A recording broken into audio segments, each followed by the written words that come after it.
여러분 반갑습니다. 여러분의 멘탈 전도사 천마세입니다. 이번 시간에는 천만 뉴스 한번 시작해 볼까요? 제가 일일 일영상 해야 하는데 요즘 바쁘다 보니까 좀 소홀히 했습니다.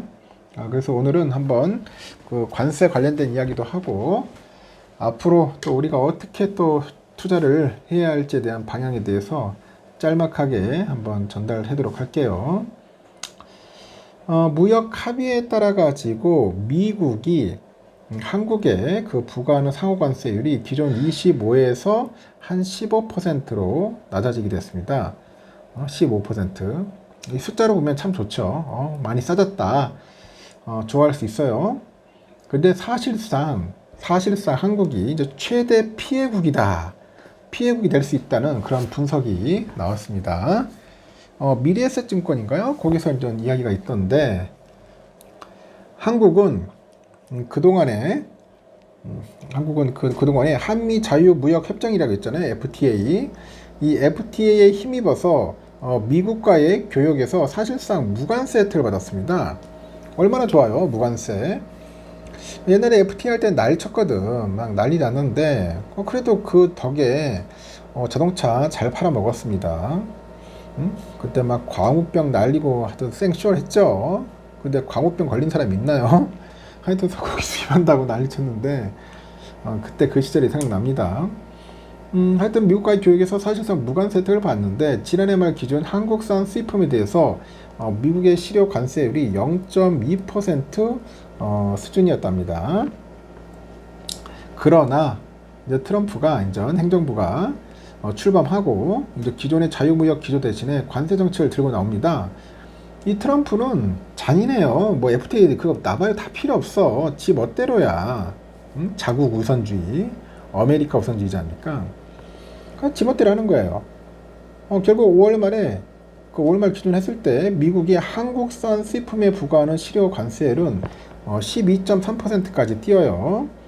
약 5개월 만에 한 50배 넘는 상승폭이죠. 그러다 보니 이제 참 한국의 실효 관세율 상승폭은 전체 평균 증가폭의 17.6배에 달하는 막대한 수치다.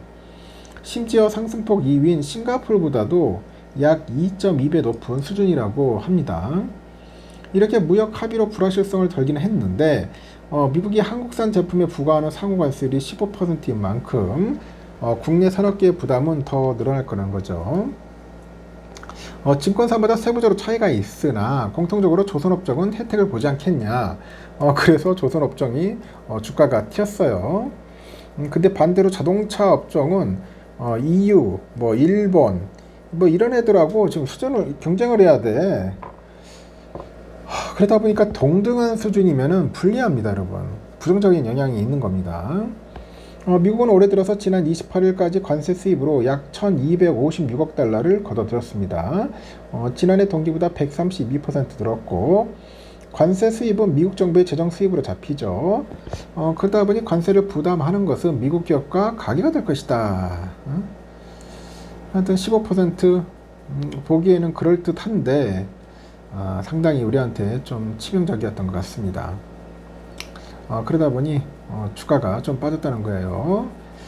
그리고 또 봅시다. 글로벌 철강 업황 부진, 전기차 캐즘 이런 영향이 이어지다 보니 오늘 포스코홀딩스의 2분기 영업이익이 작년 동기 대비 20% 넘게 20% 가깝게 감소를 했네요. 다만 철강 사업이 원가 절감 노력 등으로 선전을 했고 에너지 소재 사업의 공급망이 다변화, 북미 투자 등 미래 성장 동력 확보 노력 등으로 추후 실적 개선에 대한 기대감은 커지는 거죠. 포스코홀딩스는 연결 기준 2분기 영업이익이 6,070억, 지난해 동기보다 19.3% 감소한 것으로 잠정 집계 됐습니다. 매출은 17조 5,560억인데 작년 동기 대비 5.2% 감소했고 순이익은 840억 원으로 84.6% 줄었습니다. 이게 포스코홀딩스는 국내외 철강 수요 부진과 글로벌 보호무역 강화 등 이런 경제적인 불확실성이 이제 고조되는 거죠. 고조되고 이제 경영의 그 환경이 악화되죠. 악화. 그 악화한 속에서도 전분기 대비로 매출과 영업이익이 증가하면서 이제 실적이 이제 개선이 된 겁니다. 전 분기와 비교를 하니까 매출은 0.7%, 영업이익은 6.9% 각각 증가를 했어요. 최강 부분에서 포스코 실적이 매출 8조 9,470억 원으로 작년보다 3.6% 감소를 했는데 영업이익은 5,130억 원으로 22.7% 이제 증가를 한 겁니다. 포스코는 환율에 따른 수출 가격 하락에도 내수 가격 상승, 원료비 하락 및 비용 절감 등의 영향으로 영업이익률이 5.7% 회복을 했다고 설명을 합니다. 이 같은 영업이익률은 23년 3분기 이후 가장 높은 것이라고 회사는 설명을 하네요. 그리고 해외 출강 부분 역시 매출은 4조 9,920억, 작년과 비교를 하니 3.2% 감소를 했는데 영업이익은 800억 원으로 작년 2분기와 비교를 해보니까 한 4배가 이제 늘었습니다. 에너지 소재 사업 부분에서 이제 포스코 퓨처엠 매출하고 영업이익이 각각 6,610억 그리고 10억 원으로 작년 2분기 대비 27.8, 66.7%씩 감소를 했네요. 포스코 퓨처엠은 하이니켈 양극재 판매량이 전분기 대비 감소하고 최근에 가동을 시작한 광양 전고체 공장에서 발생한 초기 비용 등이 실적에 반영이 됐죠. 인프라 사업 부분에서 포스코 인터내셔널의 매출이 8조 1,440억, 1.7% 감소하고 영업이익은 3,140억 원으로 10.3% 줄었습니다. 포스코 인터내셔널은 미얀마 가스전 원가 회수 비율 증가와 인도네시아 팜 농장 실적 호조에도 LNG 부분의 실적 악화 등으로 전체 실적은 뒷걸음질을 쳤습니다.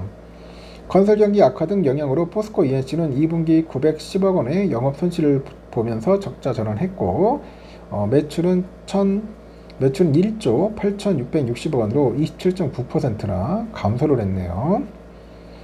포스코홀딩스는 지난해부터 진행 중인 저수익 비핵심 자산 구조 개편 성과도 설명하고 올해 상반기에 총 11건의 구조 개편을 마무리해서 약 3,500억 수준의 현금을 창출했다고 밝혔습니다. 포스코홀딩스는 올해 하반기에 47건의 구조 개편을 통해서 약 1조 원의 현금을 추가로 확보해서 그룹의 재무 건전성을 높이고 기업 가치를 제고할 계획이라고 합니다. 철강 참 철강도 힘들어질 겁니다. 요즘 보니까 오늘 철강 알루미늄 쪽도 관세가 50%인데 과연 이게 뭐 수출 제대로 되겠어요? 미국 쪽에. 앞으로 우리 국내 산업들이 상당히 좀 힘들 것 같습니다. 그래서 일단 15%는 만들어 놨는데 구체적으로 그 내용을 들여다보면서 세부적으로 잘 조율을 해야 할 겁니다. 이 조율 제대로 안 되면은 점점 힘들어집니다. 요즘 또 보니까 공매도도 막 늘어나고 있다고 하는데 여러 가지 조건들이 안 좋습니다. 특히 삼성전자 공매도가 부쩍 늘어난다는 그런 이야기들도 있다는 거 참고를 좀 하셔야 할 것 같습니다. 하여튼 뭐 수고는 했는데 좀 관세를 낮출 수 있는 것은 확실하게 낮춰야겠다는 생각이 드네요. 여기까지 하겠습니다. 여러분 좋은 하루 보내시고 또 다음에 뵙도록 하겠습니다.